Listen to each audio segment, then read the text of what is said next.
Hello, my name is Gladys Palethorpe, and I'm still an aspiring actress from London.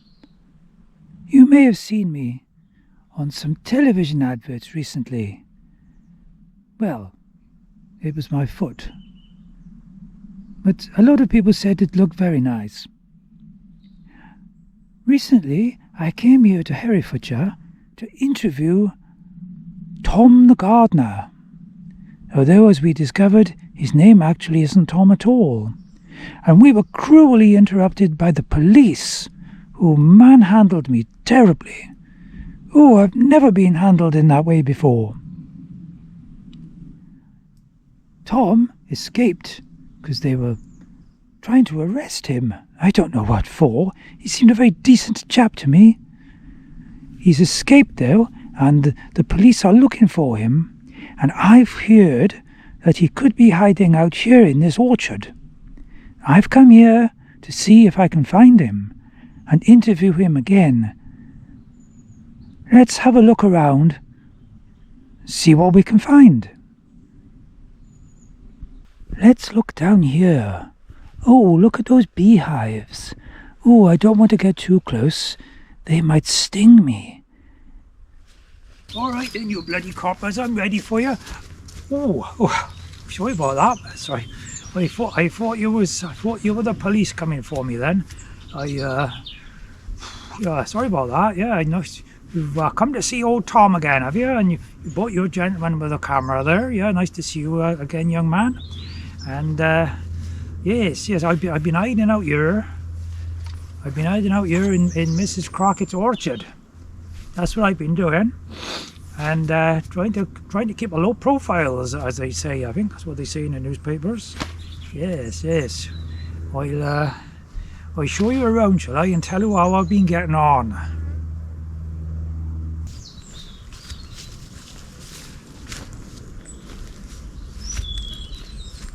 Yes, well, I've been I've had a time of it, miss. I really have. I'll be hiding out here, Mrs Crockett's orchard. Nothing to eat all day but these bloody apples. Look at the bloody things. They're cooking apples and all. Oh, like things I could tell you about what it's done to my stomach. I've had a terrible time. Good job Mrs Crockett got that outside toilet. That's all I can say about it. I'd be in big trouble otherwise. But oh, she's as good as gold. Fair play, Mrs Crockett. I can see her in the window over there. She's taking her clothes off again. Oh dear.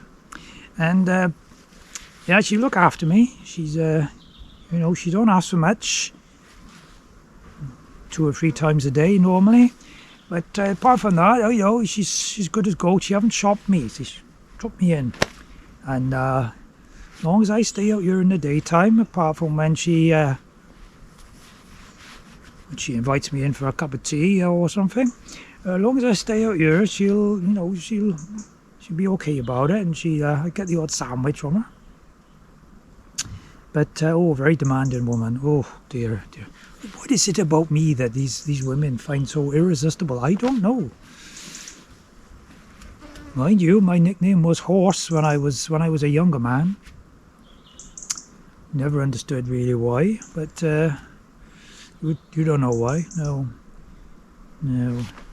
Anyhow, yeah, she look after me, and because she's another lonely lady, you see, on her own. There's so many of them up here in these parts. Widow women and spinsters. And take Mrs Crockett now. Her husband passed a few years ago. I used to know him. He's a decent enough man, but he met a very unpleasant end with that bull. Bit of a case of mistaken identity, I think, on the bull's part. Upshot was they both spent about 3 weeks in intensive care, I think. Mr Crockett didn't survive, unfortunately, and the bull needed psychiatric counselling apparently for quite some time after. He realised the dreadful mistake he'd made, but I think he's all right now. Not quite sure about that. But very, very unfortunate circumstance to occur that. Yeah, so she's on her own. You know, she's early 40s. Understandable. She has her needs 2 or 3 times a day.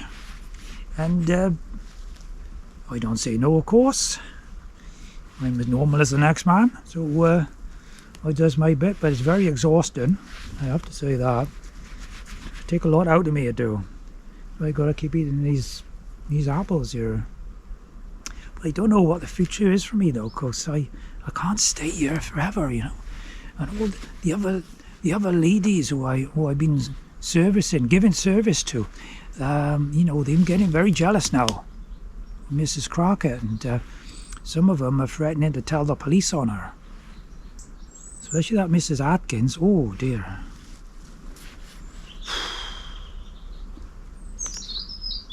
Things I could tell you about Mrs Atkins. She makes Mrs Crockett look like a nun, if you know what I mean. Yeah.